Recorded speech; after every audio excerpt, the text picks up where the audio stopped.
যাদের অন্তরে এক বিন্দু পরিমাণে ঈমান আছে, বালির দানা নয়, বালির দানা তো এতটুকু লম্বা, বরং বিন্দু পরিমাণ।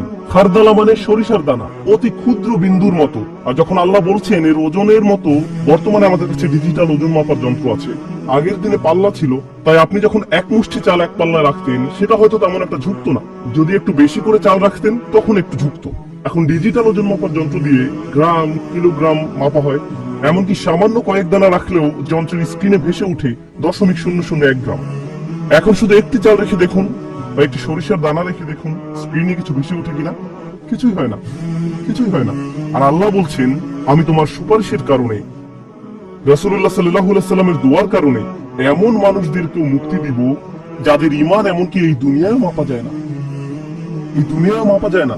প্রসঙ্গত, আপনি যদি একটি দানা খান বুঝতে পারবেন যে কিছু খেয়েছেন, আপনি এমনকি বুঝতেও পারবেন না। এটা হলো এমন ধরনের ঈমান যার আছে এটা সে নিজেও ভালোভাবে বুঝতে পারে না। এমনকি তারা নিজেরাও ঠিকমতো বুঝে উঠতে পারে না যে ঈমান আছে, আর অন্যরা কিভাবে বুঝবে। আর কেউ যদি একটি দানা আহার করে, এটা তাদের পুষ্টি সাধনে তেমন কোনো ভূমিকা রাখতে পারে না।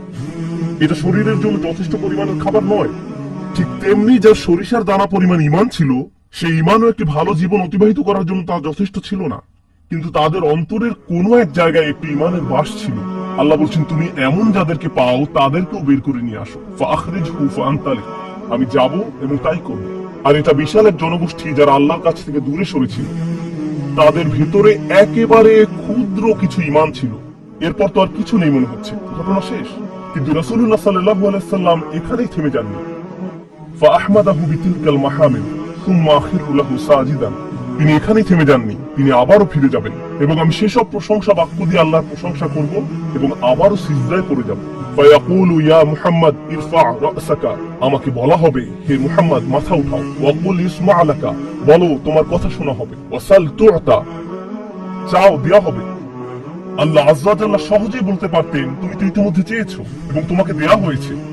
কিন্তু তৃতীয়বারের মতো রাসূলুল্লাহ সাল্লাল্লাহু আলাইহি সাল্লামকে বলা হচ্ছে, ওয়াশফা তুশাফা, এগিয়ে যাও, মানুষের জন্য সুপারিশ করো, গ্রহণ করা হবে। তোমাকে তাদের পক্ষে চাওয়ার সুযোগ দেওয়া হবে, আমি তোমাকে এটা দিচ্ছি।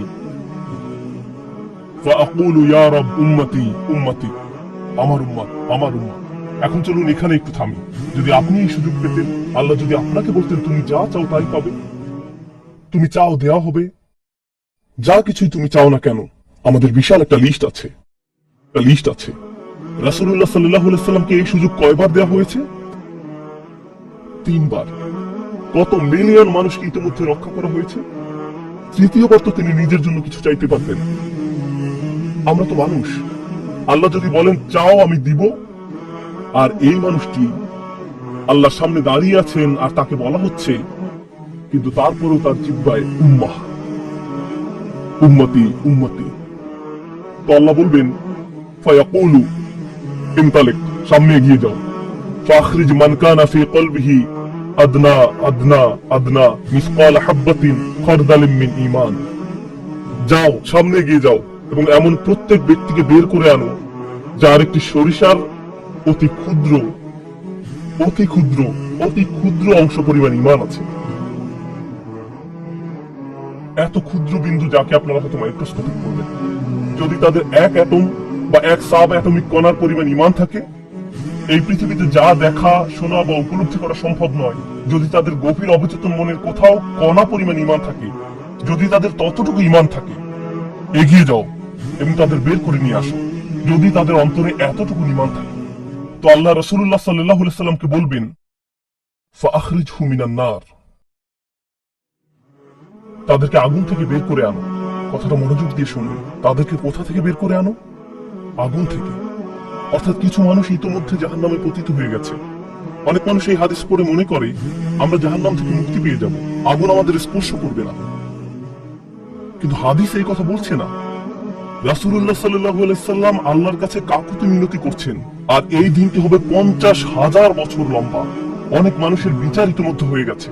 আর আমি আপনাদেরকে সেই আগুন সম্পর্কে শুরুতে বলেছিলাম, আপনি যদি এর বাতাসের স্পর্শ পান 1 সেকেন্ডেরও কম সময়ের জন্য, আপনার মনে হবে এর চেয়ে ভয়ঙ্কর আর কোনো শাস্তি হতে পারে না। আর আল্লাহ রাসূল সাল্লাল্লাহু আলাইহি সাল্লাম সেই মানুষগুলোর জন্য আশা ছেড়ে দেননি, তাদের জন্য হতাশ হয়ে পড়েননি। প্রসঙ্গত তারা মুসলিম, তারা কিন্তু মুসলিম, কারণ রাসূল সাল্লাল্লাহু আলাইহি ওয়াসাল্লাম কি বলছেন, তার মুখ থেকে কোন কথাগুলো উচ্চারিত হয়েছে, উম্মতি উম্মতি। আগুনের মানুষগুলো মুসলমান, ওই মানুষগুলো অমুসলিম নয়, মুসলিম।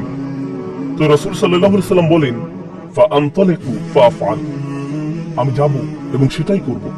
প্রসঙ্গত রাসূলুল্লাহ সাল্লাল্লাহু আলাইহি ওয়াসাল্লামের এই কথার সাথে হাদিসের সমাপ্তি হলো। আনাস ইবনে মালিক রাদিয়াল্লাহু তাআলা আনহু তার কাছে আসা লোকদেরকে এতটুকু বর্ণনা করলেন। ফাকুলতু লিবাদি আসহাবিনা, হযরত আনাসের কাছে হাদিস শিখতে আসা একজন বলল, আমি আমার কিছু সঙ্গীকে বললাম, লাউ মারারনা বিল হাসান ওয়া হুয়া মুতাওয়ারিন ফি মানজিলি আবি খলিফা, চলো আমরা হাসান বসরির কাছে যাই। আমরা হাদিসটি আনাসের কাছ থেকে শুনেছি, কিন্তু আমরা জানি এই হাদিসটি হাসানও জানেন, চলো আমরা তার কাছে যাই। প্রসঙ্গত আনাস রাদিয়াল্লাহু তাআলা আনহু তখন অনেক বয়স হয়ে গিয়েছিল।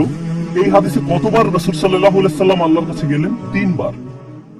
রাসূলুল্লাহ সাল্লাল্লাহু আলাইহি ওয়াসাল্লাম ইন্তেকাল করেছেন বহু বছর আগে। আমরা জেনেছি এই হাদিস হাসান বসরিও জানেন, তার আগে কখনো এই ধরনের কথা শুনেনি।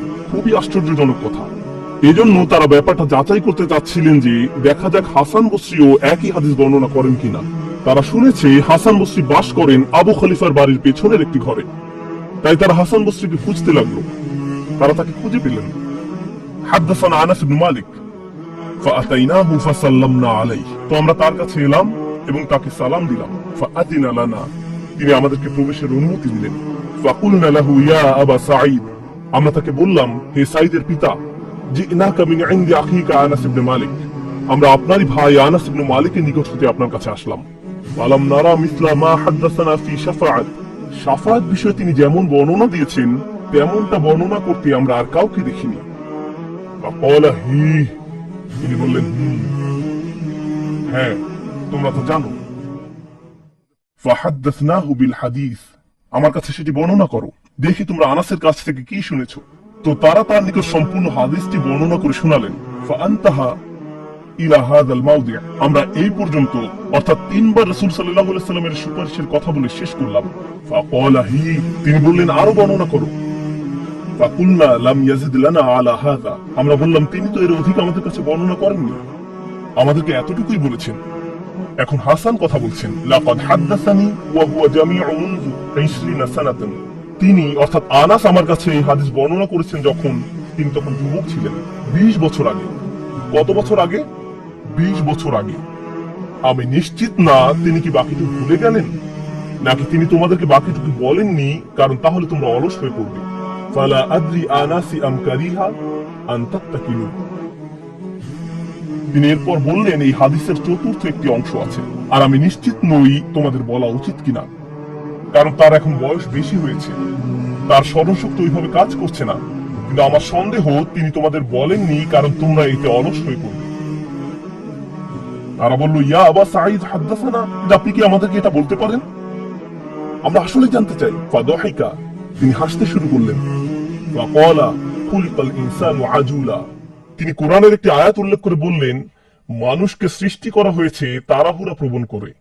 মা যাকারতুহু ইল্লা ওয়া আনা আদরি আন উহাদ্দিসুকুম হাদদাসানি কামা হাদদাসাকুম বিহি, আমি তো বর্ণনার উদ্দেশ্যেই তোমাদের কাছে বিষয়টি উল্লেখ করলাম। তিনি তাদেরকে উৎসুক করে তুলেছিলেন, আমি তোমাদেরকে বলবো তিনি তোমাদের নিকট যা বলেছেন তা সত্য। হাসান আরো বলেন, রাসূলুল্লাহ সাল্লাল্লাহু আলাইহি ওয়াসাল্লাম বলেন, এরপর আমি চতুর্থবারের মতো ফিরে আসবো। ফাআহমাদাহু বিতিলকাল মাহামিদ, এবং সেসব প্রশংসা বাক্য দিয়ে আল্লাহর প্রশংসা করব, যে বাক্যগুলো আল্লাহ আমাকে দিয়েছেন, যা অন্য কোন সৃষ্টিকে এর পূর্বে দেওয়া হয়নি, এবং সিজদায় পড়ে যাব। সুম্মা আখিরু লাহু সাজিদান, তখন বলা হবে, ফায়ুকালু ইয়া মুহাম্মদ ইরফা রাসাকা, হে মুহাম্মদ মাথা উঠাও। ওয়াকুল ইউসমা, বলো তোমার কথা শোনা হবে।